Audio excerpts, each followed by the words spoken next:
Locked away in the Cabinet Office archive is a diary. It's not particularly salacious or fascinating. It's a detailed, blow-by-blow account of Boris Johnson's time as Prime Minister. In fact, it's so detailed, it is a minute-by-minute guide to what he did on every day he was Prime Minister, whether it was in Downing Street, the Cabinet Office, Chequers, or on tours throughout the country. It's been in that archive for 3 years. Boring, not very interesting. It was studied by Sue Gray, remember her? She was in charge of the investigation into Partygate. It featured in no way, shape or form in that investigation.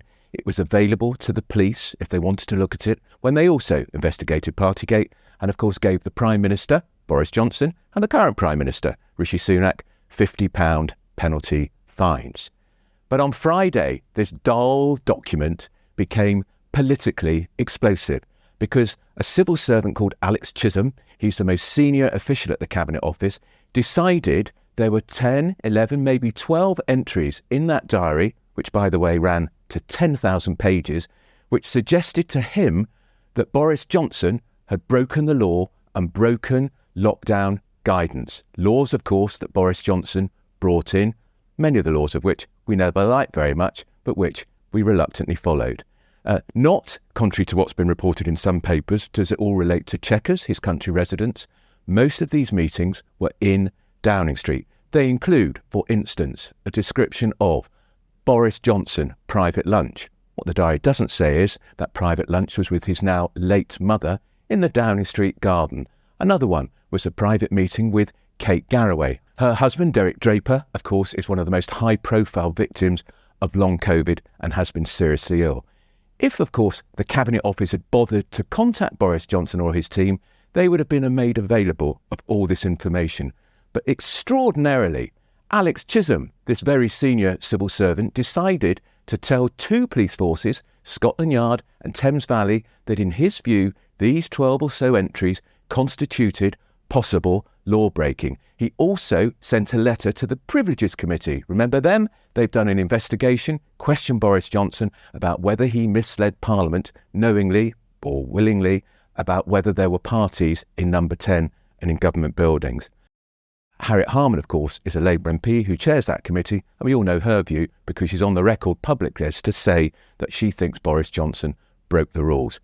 Astonishing, in my view, that Mr Chisholm, one of the most senior civil servants in Whitehall, never had the courtesy to contact Boris Johnson or any of his team, and that nobody in the Cabinet Office thought they should contact Boris's team to get some clarification on these events, which he's decided he thinks the police ought to investigate. The police are assessing the information. We don't know if there will be a formal investigation, but I can tell you this.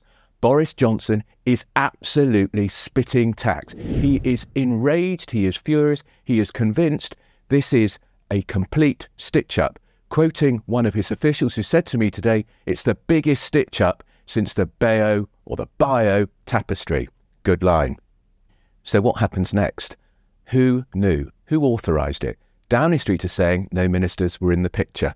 I don't believe them. I do not believe a former Prime Minister, a serving MP, being referred to the police on 12 matters which officials think may have broken the law wouldn't have required a ministerial sign-off.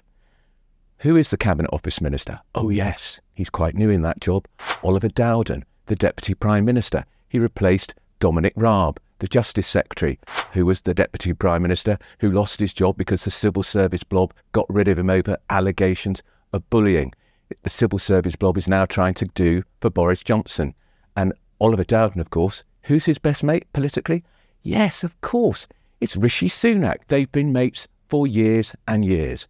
So I think Mr Dowden has to tell us what he knew about the decision of his civil service colleague to refer this matter to the police, to police forces. I think the Prime Minister has to be clear.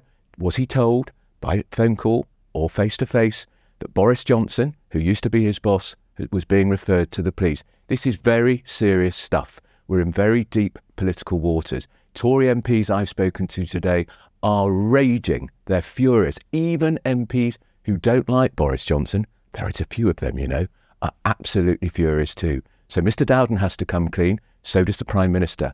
And let me tell you this, Boris Johnson and his team are not going to let this go, because the first they knew about this police investigation was when the police had already been alerted and Boris's office got a phone call on Friday.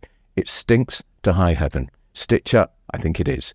And we need to know who was weaving the stitches in that rather large tapestry.